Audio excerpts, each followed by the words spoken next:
Okay, now we're going to talk about Ohm's law. Ohm's law is probably the most fundamental equation in the whole world of electric circuitry. Anyone who deals with circuits in any way understands and uses Ohm's law on a regular basis. And I'm going to explain this in the context of a diagram of a simple circuit here. And I'll just draw a battery and a light bulb because, once again, we're all familiar with the batteries and light bulbs. We've seen things like this. So this is easy to understand. Let's imagine a little light bulb here, and we run a wire from the battery over to the bulb, and then from the bulb back to the other end of the battery. And inside the bulb is the filament, and when the current goes through it, it shines. Whenever you have something like this, a circuit element, like this light bulb in the circuit, there are three variables to consider. There's the voltage,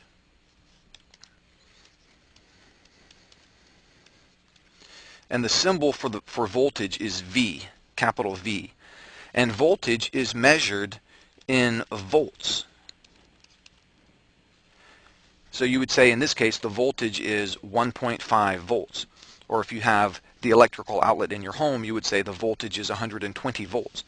Unfortunately, the symbol for volts is also V. So you end up writing things like this. You end up writing things like here, V equals 1.5 V, which looks like strange algebra. How can V equal 1.5 times V? That doesn't seem to make sense, but that's not what this says. This is not an algebraic error. This says the voltage, the thing, is 1.5 volts, and this second V over here is the unit. They just happen to have the same letter, but it's pretty easy to tell by the context which is which.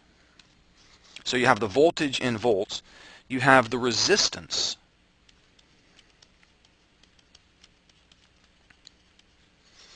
and we call that capital R. Resistance is exactly what the name implies. It's resistance to current flow. Everything has some resistance. Well, almost everything. Almost everything impedes the flow of current in some way. And things that you put in the circuit, for example, the light bulb, has a significant amount of resistance. The wires have very little resistance, which is exactly why we use them. In fact, the resistance of the wires is so small compared to the resistance of the bulb that we consider the resistance of the wires to be zero. That's really a good approximation. It's not quite zero, but it's really close. So it's a good approximation to just ignore the resistance of the wires. The resistance to current flow in this circuit primarily comes from the bulb. And anything that you put into the circuit, you could put a light bulb there, a heater, a toaster, anything has some electrical resistance. And resistance is measured in ohms. OHMS, and you recognize the name Ohm there. We'll talk about George Ohm in just a second. Resistance is measured in ohms, and the symbol for ohms is the Greek letter omega. This is the last letter of the Greek alphabet, and it looks kind of like a horseshoe like that. So you might say something like this. You might say resistance equals 6 ohms, or the resistance equals 1,000 ohms. That's just how that symbol is used. And then the third thing to consider is the current. And the symbol for current is I. The letter C is used for other things, so that's not the most convenient or intuitive symbol, but just roll with that. Just take that as a fact. Current is commonly represented by the letter I, and it's measured in amps. And the symbol for amps is A, which is kind of nice. That makes sense. Sometimes you hear the term, instead of amps, you hear amperes, and that's the correct term. This is named after a person, André Ampère, a French physicist who did a lot of work with electrical theory at the time this was being discovered. And amps is just short for amperes, and you hear it said both ways, amps or amperes. So someone might write, for example, the current is 5 amps, or they might write the current is 20 amps. That's just how the symbol I is used, and the A is used in this context. I is the current, and it's measured in amps. Amps is the unit. Now, here's Ohm's law. These three things, the voltage, the resistance, and the current, are all related by a nice, simple mathematical equation. And this is it. V equals I times R. V is the voltage. I is the current, and R is the resistance. And this equation is known as Ohm's law. And it's not really a law in the sense that it's universally applicable like other laws of physics, but it does work incredibly well for most conductors across a wide range of temperatures and conditions.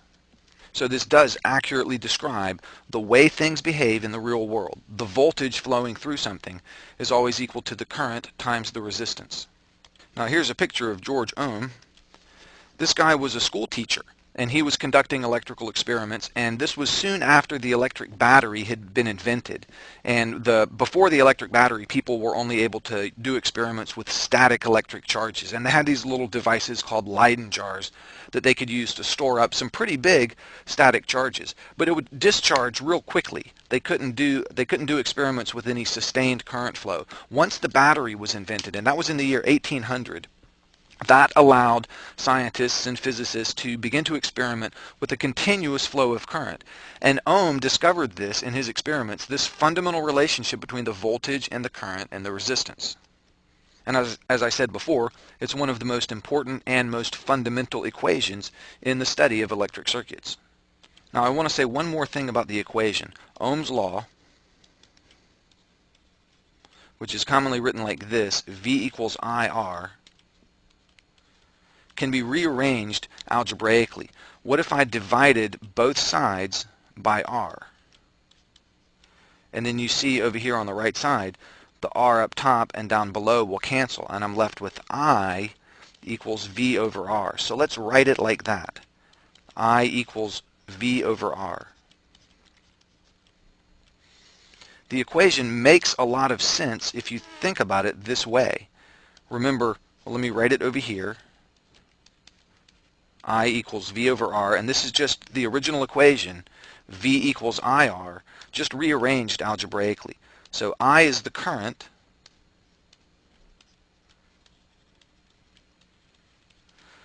V is the voltage, and R is the resistance. So think of voltage, remember. Voltage is what motivates the current flow. You increase the voltage, that causes more current to flow. And resistance is that which opposes the current flow. So if you put in something that has higher resistance, that will interfere, that will impede and cause lower current, a lower amount of current to flow. These facts show up mathematically in this equation.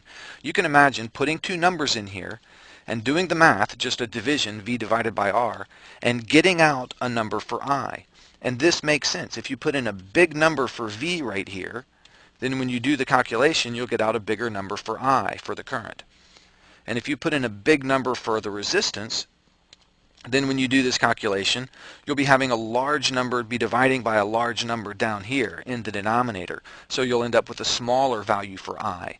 So this makes sense. Increasing, if you understand that voltage is what causes current flow, then you understand that increasing the voltage causes more current. And so putting in a bigger number for V there gives you a bigger number for your current. And if you understand that resistance is interference with current flow, you understand that putting in a bigger number for R will give you a smaller number for current when you do this calculation.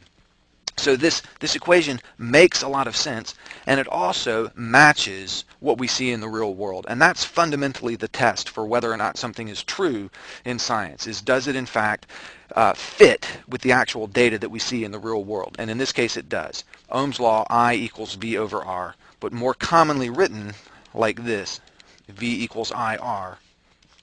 And we'll come back next and do some simple example problems with this equation.